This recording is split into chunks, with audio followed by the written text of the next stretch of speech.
Olá, você está pronto para o que vai acontecer? Você se julga uma pessoa preparada para os acontecimentos? Está com tudo certo aí para essa jornada da vida, dos acontecimentos mundiais? Às vezes o barato sai caro. Às vezes, quando compramos alguma coisa, algum produto, achando que ele sai mais em conta, e ele vai se encaixar perfeitamente naquela necessidade, naquilo que precisamos. Nós compramos aquele produto, foi mais barato, mas no uso dele ele se estragou logo. Então nós descobrimos que o barato saiu caro. Uma vez meu carro estava com problemas de rolamento e eu usava muito o carro. Eu estava trabalhando como motorista de aplicativo e eu precisava do carro diuturnamente. E ele começou a fazer muitos ruídos aumentando cada vez mais. Fui no mecânico e o mecânico atestou que era necessário trocar os rolamentos. Trocou, etc., voltei a trabalhar. Dentro de algum pouco tempo de trabalho intenso com o carro, o barulho foi voltando. Voltei ao mecânico e ele, um pouco sem graça, um pouco envergonhado, ele confessou que comprou produtos que achava que saíam mais barato, mas ele teria que trocar e comprar o original mesmo do meu carro. Então, quer dizer, o barato saiu caro porque aquele produto tinha que ser o original, tinha que deixar o carro pronto para todas as etapas do dia a dia, dos desafios que eu tinha que encarar no meu trabalho.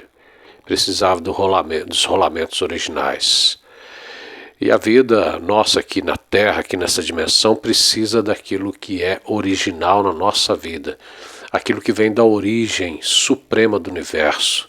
Aquilo que vem do alto, de onde tudo veio, embora a humanidade tenha estragado aqui embaixo, mas ainda há chance para nós, há chance para você, e por isso que nós estamos aqui lendo Marcos capítulo 13. Marcos capítulo 13, do versículo 3 até o versículo 8. Nós estamos nessa sequência quando Jesus está agora no Monte das Oliveiras com os seus discípulos, e os discípulos perguntaram a Jesus quando serão os sinais das coisas que iam acontecer. Jesus havia falado que o templo ia ser destruído, não ia ficar pedra sobre pedra, e os discípulos agora, mais interessados ainda, perguntam quando seria, quais seriam os sinais dos tempos destas coisas acontecerem, e Jesus começa do versículo 3 até o 8. Hoje nós vamos ver só esses versículos, e eu vou ver de uma forma muito breve e rápida aqui, porque são assuntos que contêm muito conteúdo para explorar. E se você estiver interessado em saber mais sobre os assuntos dos finais dos tempos, aí a gente pode até explorar um pouquinho mais. É só você colocar aí nos comentários: quero saber mais sobre escatologia. E aí eu posso ver, conforme for o número de pessoas que postarem interesse, eu poderei me aprofundar mais. Se não, eu vou seguir a sequência aqui de Marcos mesmo, do evangelista Marcos, Evangelho segundo São Marcos, e aqui Jesus fala sobre os sinais dos tempos. E não deixe de dar o seu like, de fazer seus comentários, de se inscrever no nosso canal e e ligar aí o sininho de avisos para que você possa sempre receber os conteúdos na hora e se edificar através da mensagem para um viver melhor a partir do conhecimento da vida com Deus. Mas aqui você vê que Jesus fala desses sinais. Os discípulos perguntam como seria, o que aconteceria, e Jesus fala de sinais que mostram a graça de Deus, a graça salvadora, sinais que mostram, que evidenciam a oposição a Deus. Aconteceriam então fatos que mostrariam a oposição que a humanidade teria a Deus, e sinais que evidenciariam também o juízo divino, Juízo, acontecimentos que mostravam juízo divino sobre a terra. Estes sinais, sinais da graça, sinais de oposição a Deus e sinais de juízo divino.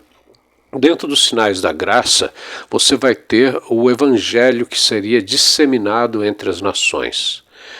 Jesus mostra para os discípulos que quando o evangelho alcançasse todas as nações, aí viria o fim. Então já é um sinal forte quando o evangelho se propaga para todos os países e povos da terra. E hoje em dia nós vemos como isso pode ser muito factível, né? Como isso pode ter muito mais possibilidade de acontecer, visto que hoje nós temos meios de comunicação mais avançados do que nunca. Cada semana a tecnologia traz uma surpresa e o evangelho pode alcançar muito mais pessoas, pode ser muito mais espalhado do que nós pensávamos. Eu vivi no tempo da rádio, né? Eu tinha assim vontade de pregar o evangelho na rádio. Só que eu era jovenzinho, era novo, não tinha assim essas possibilidades. E depois que eu me tornei um ministro de tempo integral, falei para muitas pessoas, milhares de pessoas. Hoje eu não estou com campo ministerial, mas hoje nós temos esse canal do YouTube. É uma forma de eu voltar àquele meu desejo que eu tinha de transmitir esse conteúdo primordial para várias pessoas. E hoje estou transmitindo através deste canal. Se você fizer comentários e compartilhar esse canal para chegar a mais pessoas, você vai me ajudar certamente na minha missão de transmitir a mensagem de uma vida melhor a partir do conteúdo primordial que nos foi dado, que foi dado à humanidade. Então hoje é possível o evangelho chegar a muito mais nações, muito mais rápido, e este seria um dos sinais da graça de Deus, mais pessoas conhecendo a transformação através do Filho de Deus. Outro sinal da graça seria que Israel seria alcançado, haveria um tempo de salvação e de plenitude de Israel. Nós não sabemos, eu não sei dizer pormenorizadamente como seria essa plenitude para o povo de Israel. Mas houve profecia de que Israel passaria por tempos difíceis e depois ele seria fortalecido. De certa forma, nós vemos Israel, a nação lá, Israel forte, apesar de todos os desafios que Israel atual passa, nós vemos uma certa evidência de pujança, de força em Israel, mas não sabemos se ainda é o momento da sua plenitude espiritual, em que o povo judeu estará se convertendo em maior número. Pode ser que estejamos chegando a esse ponto, mas ainda não há uma evidência muito clara disso, pelo menos dentro do meu ponto de vista, lendo e associando as profecias aos acontecimentos. Mas os acontecimentos atuais demonstram um certo mover de Deus na direção de fortalecer Israel. E pode ser um sinal, algo dentro ou perto deste sinal, de que estará chegando a plenitude de Israel. Mas enquanto isso, há o tempo dos outros povos serem alcançados. São sinais da graça de Deus. E o outro sinal, outros sinais que viriam é a oposição a Deus.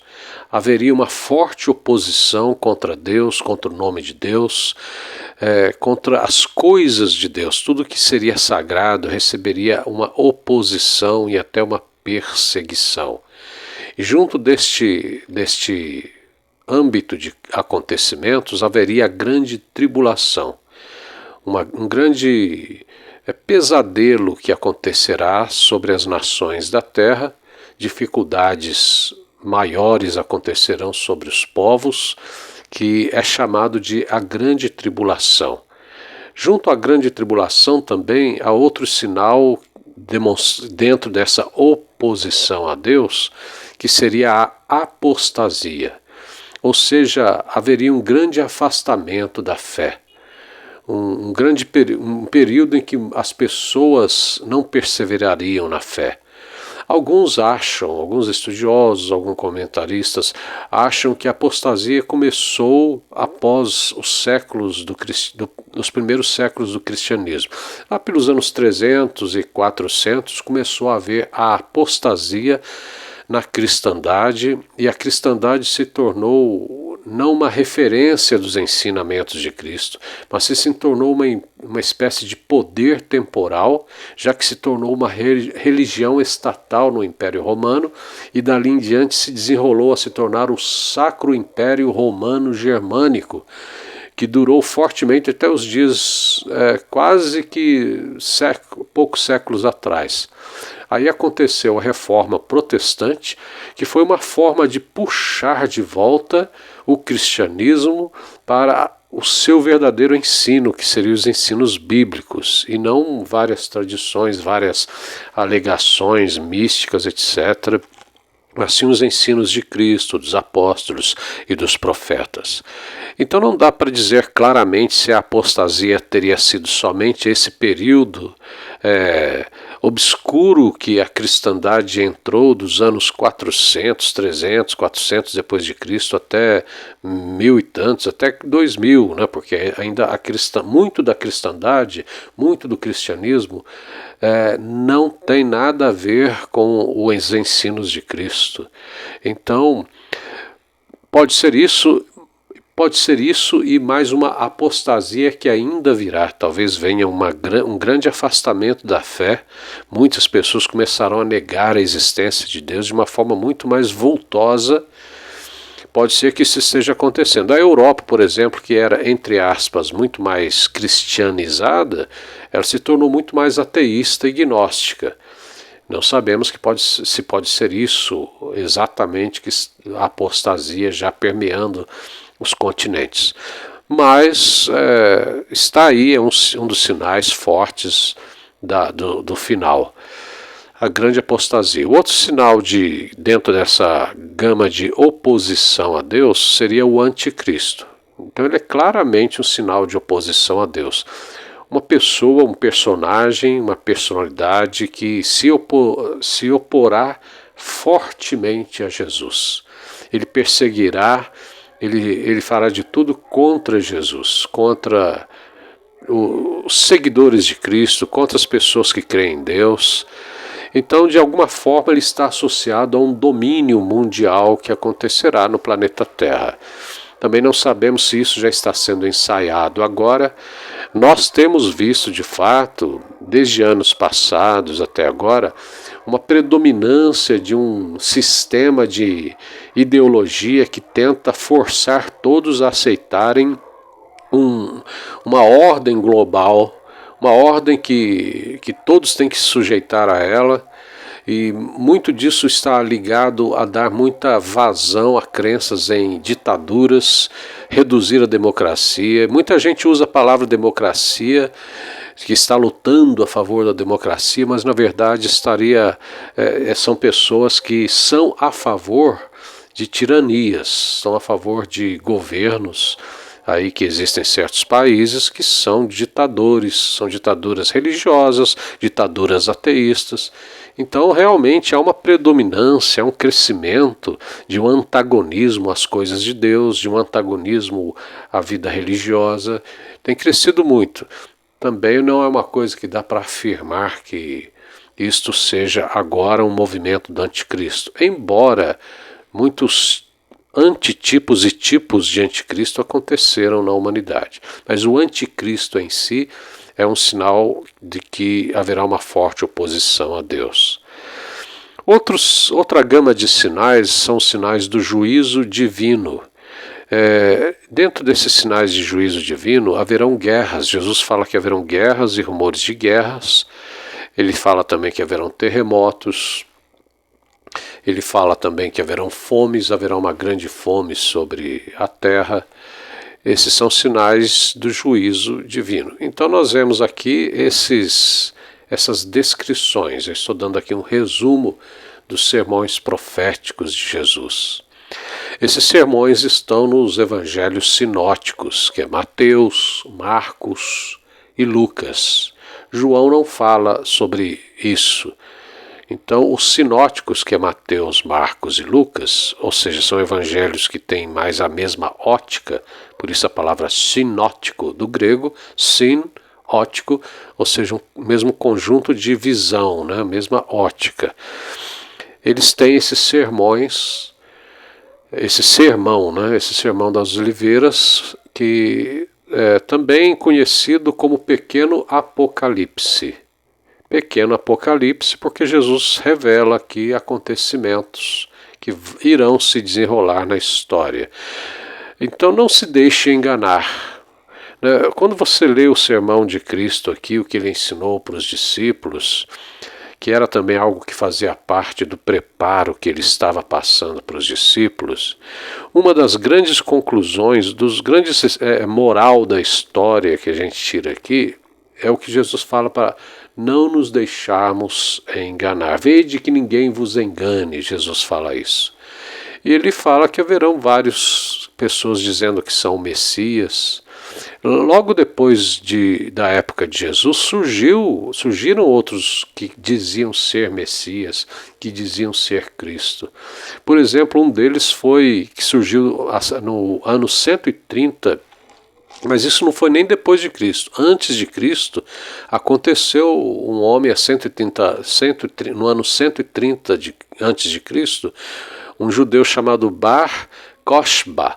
Ele reuniu vários seguidores que também acreditavam que ele era o Messias. Ele passou a se dizer Messias e ele fez um levante, uma rebelião contra o governo romano, contra o domínio romano naquela área ali do Mediterrâneo.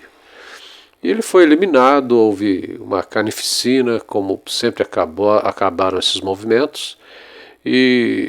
Então esse é um dos exemplos de que pessoas que surgiam dizendo ser o Cristo. Então Jesus fala, não se deixem enganar. Ele mesmo, Jesus, o Cristo, ele voltaria, mas não como na primeira vinda. Sua segunda vinda iria acontecer. Mas ele fala, não se deixe enganar, porque vários sinais, várias pessoas fazendo sinais iam vir, atraindo muitos seguidores. E por causa da apostasia também que haverá, ou que haveria, ou que está acontecendo sobre a face da terra. Então nós precisamos estar atentos aos ensinos de Cristo, né? Abrir a Bíblia e prestar atenção e permanecer firme.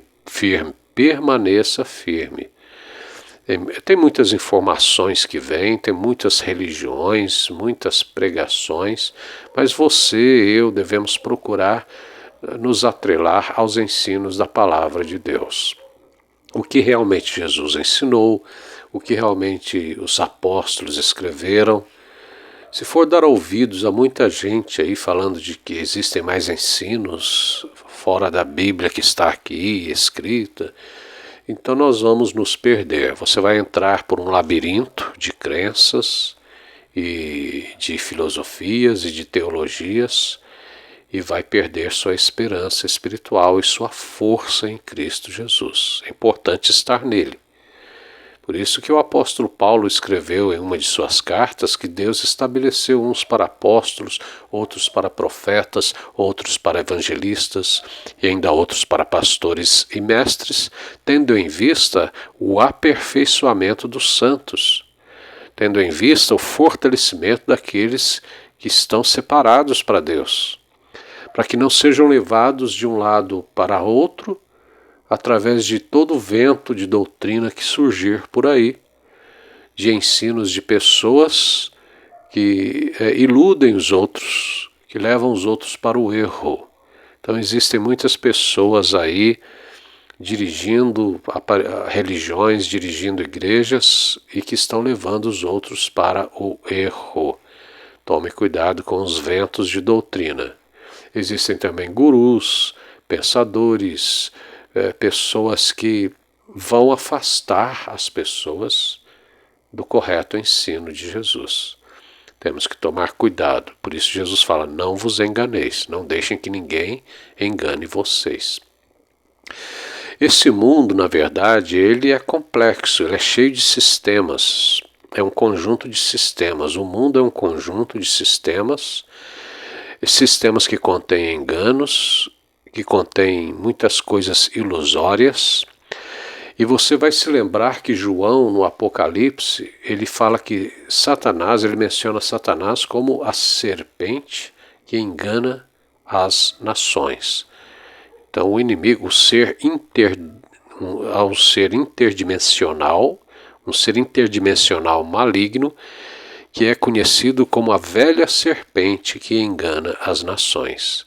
Velho porque ele está há muito tempo aí, é um ser que não tem corpo, que age entre as nações da terra, levando povos inteiros para o engano, para a mentira, para ensinos distorcidos, para sofismas.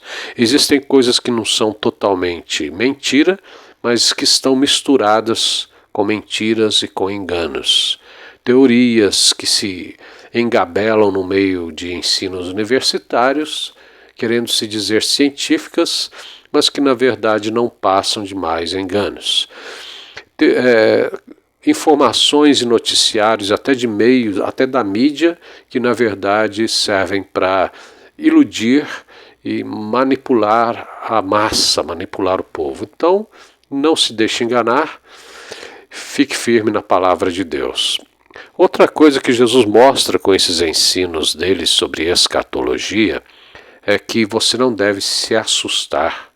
Ele fala para os discípulos no versículo 7, não vos assusteis. Vejam que vocês não devem se assustar, essas coisas vão acontecer, mas são só sinais, são marcas para vocês ficarem atentos. Em outras palavras, é isso. São sinais que vêm desde o passado, não quer dizer que sejam sinais exatos de datas do que vai acontecer, mas são sinais que se referem a fatos do passado que vão até o futuro. Então há essa cadência de acontecimentos, mas não quer dizer que elas sirvam como uma régua para você colocar período de uma coisa, período de outra. Alguns estudiosos fizeram isso, ficaram determinando qual a data de um acontecimento escatológico, qual a data de outro, e entraram num periodismo. Virou parecendo que um jornal periódico bíblico, mas que pode causar confusão na cabeça das igrejas, na cabeça das pessoas, ao ponto até de alguns começarem a marcar datas de vinda de Jesus, datas de anticristo. Começou também a surgir a doutrina, a teoria do arrebatamento acontecer antes da tribulação, e nada disso tem uma confirmação claramente bíblica. Esse periodismo pode levar a sustos, pessoas ficarem mais nervosas com os acontecimentos e não gerar o verdadeiro objetivo de Jesus e dos apóstolos quando escreveram sobre esses assuntos.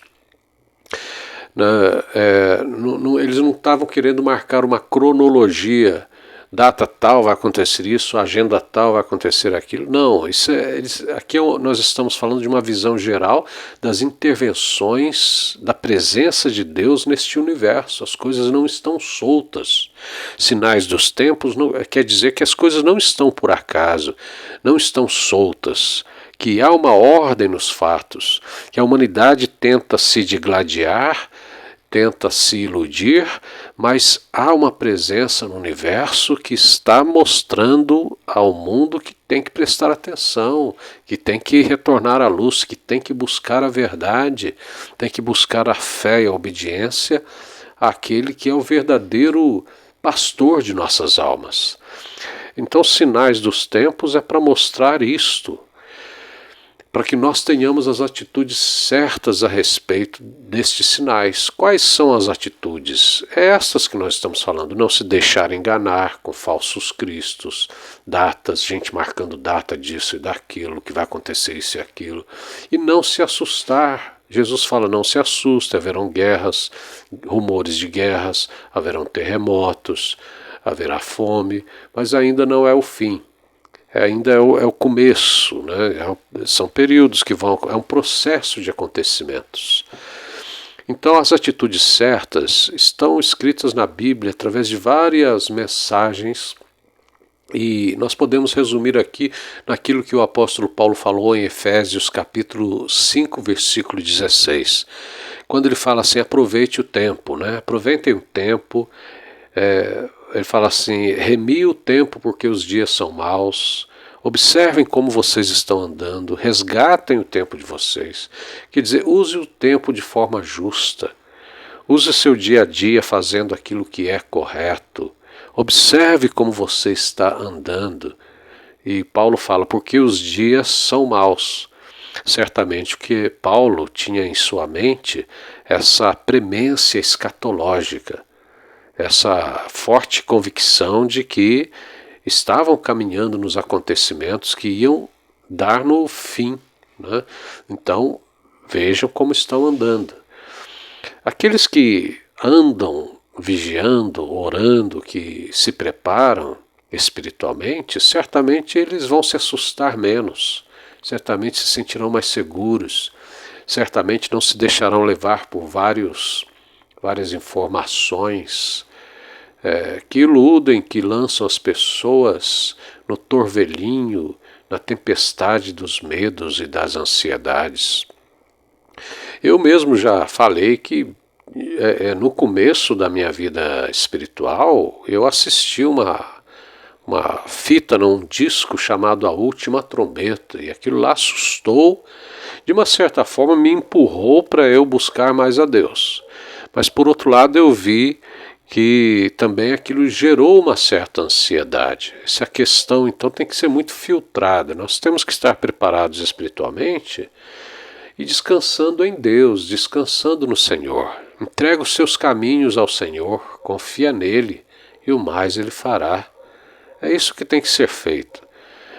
O que aprendemos aqui é que não devemos entregar nossa alma à dissolução.